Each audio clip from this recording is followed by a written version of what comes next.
Aku dibajak. Coba. Hukum gua mana?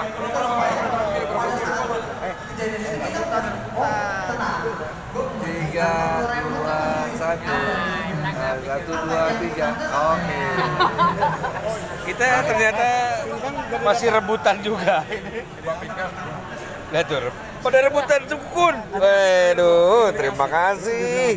Dapat juga gue. Akhirnya dapat juga. Ini dari tim IDRT, Indonesian Diapers Rescue Team.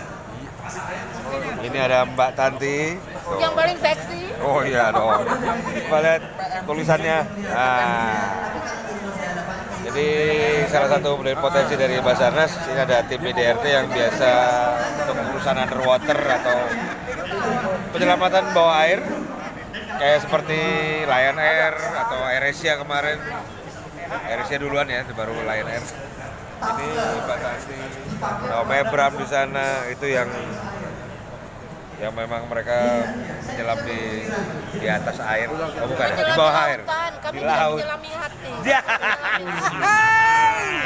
Dalam ya, bukan dalam laut. Kami menyelami lautan, bukan menyelam dulu ya. Sampai batuk gue. Jadi beliau-beliau ini yang ekspertisnya di open water rescue itu butuh sertifikasi sendiri ya. Bentar gue nyemil dulu, enak nih. Aku di tagging ya. Oh siap, ini kita YouTuber pariwisan pokoknya. Jadi mereka menspesialiskan diri dengan penyelaman untuk khususnya di rescue ya, pencarian dan pertolongan. Mereka dengan alat-alatnya yang komplit. Ya, kalau memang ada yang berminat untuk menjadi diapers rescue, silakan. Bisa datang ke mereka, bisa kumpul-kumpul atau mau juga datang ke tempatnya FKP 3 Basarnas yang ada di Indofest hari ini. Pada tanggal berapa sekarang? 13 ya? Sekarang tanggal 13 atau tanggal berapa nih? Tanggal 13 Maret. Jaga besok. Nah, besok hari Sabtu tanggal 14 bisa ketemu Mbak Tanti di tempatnya Basarnas. standnya Basarnas, FKP 3. Tuh. Bisa ketemu yang paling tinggi kayak Paling bungsu. penangkal petir. Astagfirullahaladzim. Jangan lupa buat cemilan ya kalau kesini ya. Nah, itu Om Ebram. Ayo kita sini. Nama panggungnya Eha. Nama panggilannya Echo Hotel. Betul? Betul. Nah, kalau Eko bahasa nama panggilannya? panggilannya Apa dong? Enggak, nama panggilan gua apa tadi? Madam Gempa kalau ini. Kalau ini namanya Madam Gempa ini. Lihat sini. Lihat sini ini orang ini. Ini madam instruktur. Oh, ini Madam. Madam. Segini-gini bilang masa Madam. Madam Sidi siapa? Ini madam Gempa. Wah. Mbak Tanti itu emang kalau di bencana lalu berkoordinasi dengan posko utama dengan petinggi-petinggi di atas BNPB, Basarnas dan lain-lain militer itu Mbak Tanti yang menjembatani dan mencatat segala macam ya Mbak ya, pergerakan semua apa segala macam. Poskomen. Nah, coba diceritain dikit di Lombok aja deh, Lombok ngapain dia? Ngapain? Di Lombok mau foto-foto. Ayo dong, Nah, itu cerita dikit. Di Lombok itu kita mensupport Kogas Gapat. Tapi bukan, Apa itu? Kogas Gapat itu Komando Satuan Tugas Gabungan Terpadu untuk penanggulangan bencana gempa bumi 2018 kemarin waktu NTB. Nah itu sebenarnya satuan tugas terpadu dari Mabes TNI. Kita support aja untuk pos komandonya. Apalagi? Ya tugas kita memastikan pos komando dijalankan sesuai dengan insiden command system. Sampai tiap hari bikin laporan itu apa? Iya, that's part of it. Jadi setiap pagi itu kan briefing pagi. Itu di Lombok ya? Ya waktu di Lombok. Nah briefing pagi itu kan Insiden commander itu akan memberi instruksi kepada operasi apa yang harus dilakukan dan wilayah-wilayah mana yang harus disasar hari itu gitu kan. Setiap Untuk hari itu ya? Setiap hari, itu pagi, itu jam 6 pagi. Kemudian nanti jam 5 sore laporan kan masuk. Laporan dari semua pos lapangan, pos lab masuk ke pos komando. Nah, di pos komando itu kemudian dikelola oleh tim informasi, data dan informasi, dan kemudian itu yang menjadi bahan di briefing untuk hari itu. Oh gitu. Jadi hari itu kita akan di briefing. Biasanya di briefing itu jam 7 malam. Jam 7 sampai jam 8 malam itu kita di briefing untuk menjelaskan. Yang briefing siapa? Insiden commander. Insiden Kalau commander. insiden commandernya nggak ada, biasanya yang akan memberikan di briefing itu adalah koordinator bidang operasi. Koordinator bidang operasi, dia akan di briefing bahwa hari ini kita sudah menyelesaikan target di wilayah ini, capaiannya seperti ini, yang sudah selesai apa, yang belum selesai apa. Nah, dari hasil itu yang kemudian masuk menjadi laporan harian. Nah, laporan harian itu yang kita buatkan Ambil lihat dalam arah kamera. Ini soalnya mic-nya kita Oke. nama juga YouTuber karbitan. Baiklah. YouTuber Jadi- karbitan, jadi kita harus ngomongnya deket sama kamera. Jadi laporan dari bahan itu tadi, laporan harian itu tadi yang masuk jam 5 sore itu yang kemudian kita buat di dalam menjadi infografis itu, ya kan? Nah, itu kita rapikan sampai jam 9 malam, jam 10 malam itu harus masuk ke insiden commander. Insiden commander itu adalah sebagai apa? Insiden Bahasa commander, Indonesianya? komandan insiden ya, kalau di Komandan dadakan lah ya? Ya, Insidentil. komandannya, ya jadi kalau di NTB itu komandannya adalah Panglima. Panglima waktu itu adalah Bapak Jenderal Matsuni. Oh, Jadi oke. laporan harian itu harus masuk ke beliau sebelum jam 10 malam. Kemudian ada tim Ya. asisten beliau itu yang terdiri dari asisten operasi, asisten logistik dan semuanya gitu kan. Itu akan mereview laporan itu. Kalau ada perbaikan akan dikembalikan ke tim kita gitu untuk dirapikan lagi. Tapi kalau sudah oke, itu approve. Kalau sudah di approve, maka itulah menjadi laporan hari yang Laporan hari itu dan laporan itu itu berlaku yang- nasional. Itu yang kemudian akan kita naikkan ke komando atas. Itu yang kita kirim ke BNPB, kita kirim ke Basarnas, itu yang kita kirim juga ke Presiden. Oh, gitu? Dan Sampai ke Presiden ya? Iya, itu sampai ke semua kementerian. Dan laporan itu juga yang kita akan berikan kepada pers. Oh, Jadi gitu. dan laporan itu kan berlakunya 24 jam. 24 jam Sampai ya? besok ada Besok laporan ada lagi. Gitu. Jadi setiap hari itu Berubah. beda gitu. Gitu. Nah, Itulah dari keseharian. dari laporan itu isinya ada nggak potensi-potensi yang ada di sini? Iya, jadi sebagian banyak sih. Jadi potensi kalau di Kogas Gapat NTB itu kita kan ada yang namanya rumah relawan. Rumah relawan itu dikoordinir oleh saya ingat namanya Siapa? Bapak Kolonel Siapa? Farid Makruf. Oh, iya. Jadi Bapak Farid ya. Iya, Bapak Kolonel Ya. Farid. Nah, beliau itu koordinir yang namanya rumah relawan. Jadi di Kogas Gapat itu dari tanggal 1 Agustus sampai tanggal 21 November Iya. kita mengelola relawan baik itu nasional maupun lokal itu ada sekitar 340 organisasi relawan. 240 organisasi relawan atau potensi. Ya kalau itu Relawan kan lah. BNPB ya, karena kan dalam konteksnya Oh, itu. oke.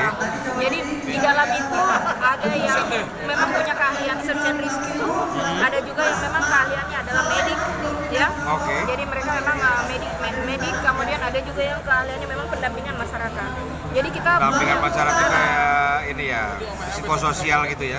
ya, ada yang bersifat sosial, tapi ada juga misalnya yang memberikan bantuan non food item, ya kan? Seperti apa tuh? Non food item itu misalnya seperti pakaian, Oh, oke. pampers, gitu kan? Kemudian perlengkapan mandi, perlengkapan sanitasi, kayak gitu-gitu. Non food item. Jadi dia bukan makanan gitu. Ada juga yang memang punya keahlian untuk membangun rumah sementara. Ada tim itu. Nah, dari tim yang ada itu banyak aksi yang ternyata memang juga merupakan potensi Basarnas. Oke. Banyak misalnya IOF gitu kan, itu juga waktu itu dia adalah bagian dari tim relawan rumah relawan Polres Japat. Dia juga potensi Basarnas. Kemudian ada Indonesian Red Box. Airbox. Airbox itu juga ini, kemudian ada beberapa, banyak kalau seingat aku banyak. Jadi masing-masing kan punya spesifikasi tugas sendiri, ya kan? Kayak misalnya kalau IOF memang spesifikasinya adalah mensupport tugas Japat untuk membawa kita masuk ke wilayah-wilayah yang transporter spesialis iya, memang transporter spesialis. Jadi dia dengan 4-wheel drive, jadi membawa medik kita masuk ke wilayah-wilayah yang hanya bisa dimasukin oleh mobil-mobil 4-wheel drive, ya kan? Jadi mereka standby dengan tim medik. Jadi ada jam 2 malam kita harus ngambil ibu hamil yang itu kerjaan IOF di sana. Buka jalan juga ya. Buka jalan. Jadi pada saat logistik. logistik, Air bersih. Itu air bersih. sempat heboh juga tuh air bersih. Iya, air bersih dan juga membantu membawa bahan-bahan bangunan.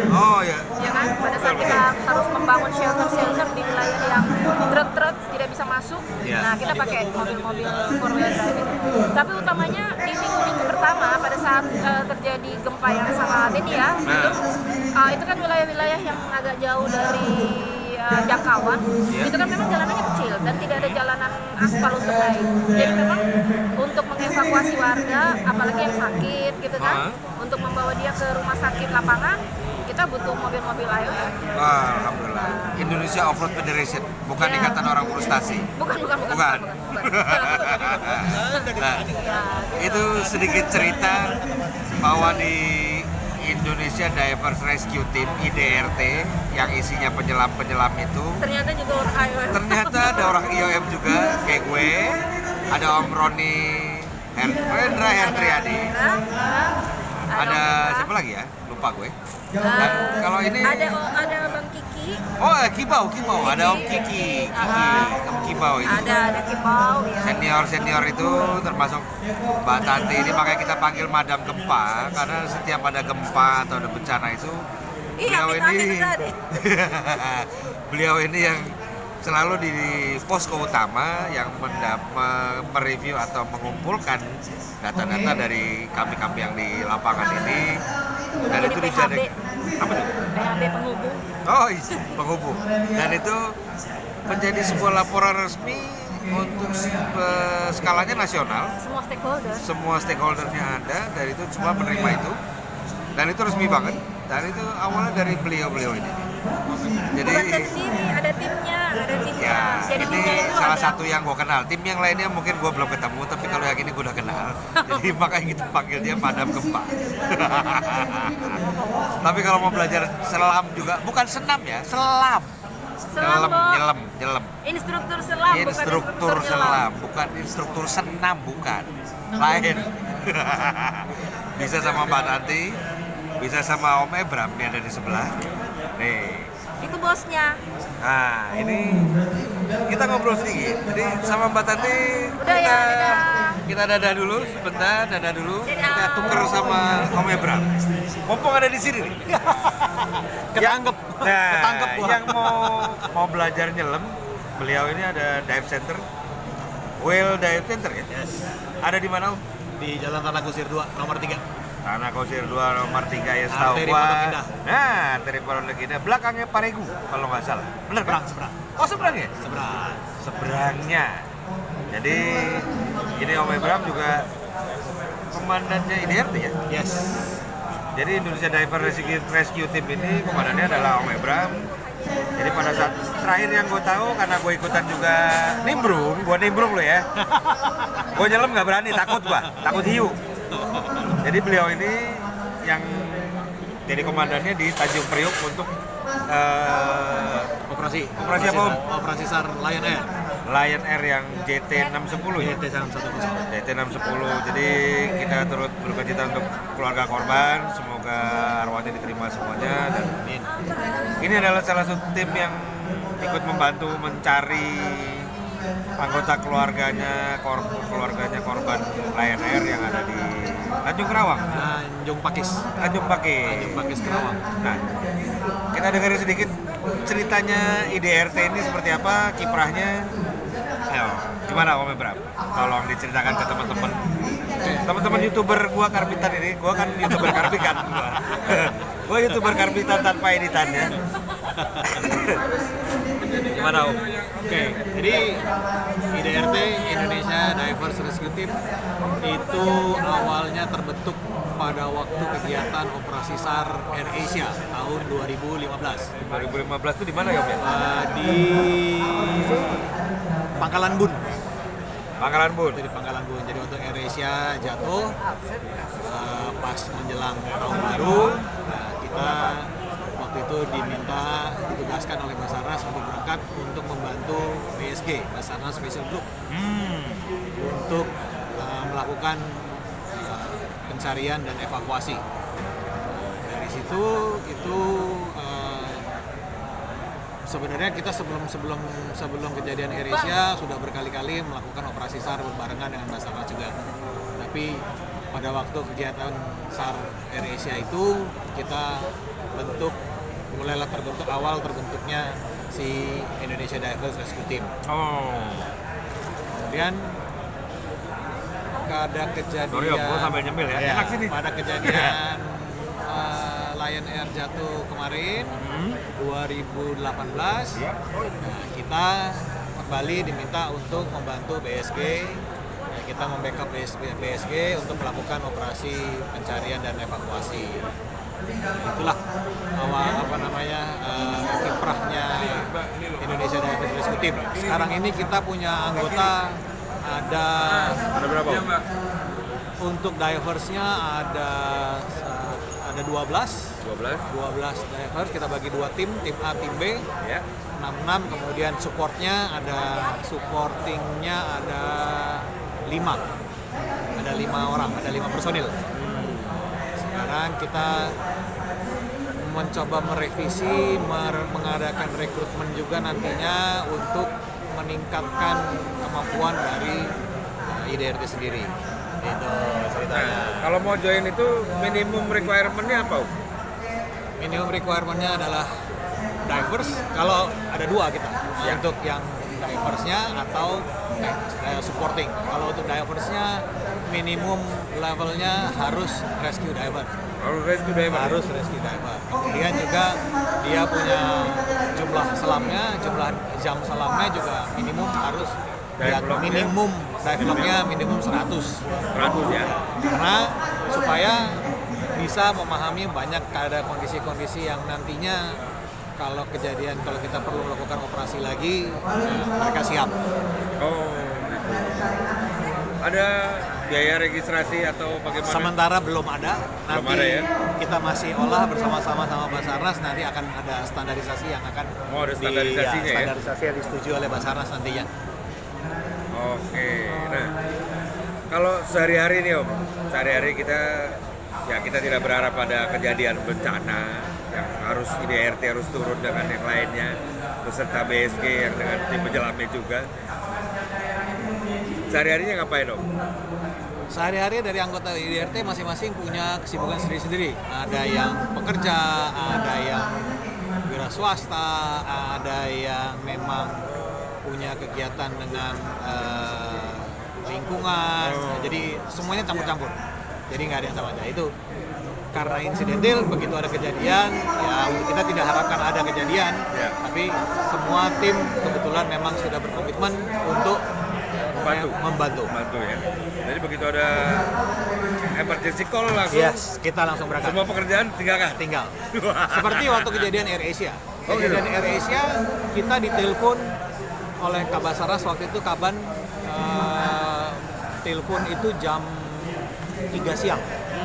Jam 3 siang kita ditelepon, ditanya apakah kita siap untuk deploy, kita siap. Jam 5 sore apa jam 6 sore saya lupa keluar surat tugas, isinya adalah besok pagi jam 6 sudah standby di Halim. Jadi akhirnya malam itu kita langsung siap-siap, besok pagi jam 6 tepat kita semua udah di Halim berangkat. menuju Pangkalan Bun. Naik Herculesnya TNI AU. Gitu.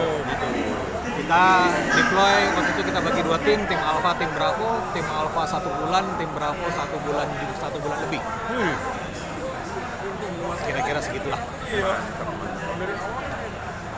Jadi IDRT itu selain hobi menyelam, Isinya adalah semuanya penyelam yang memang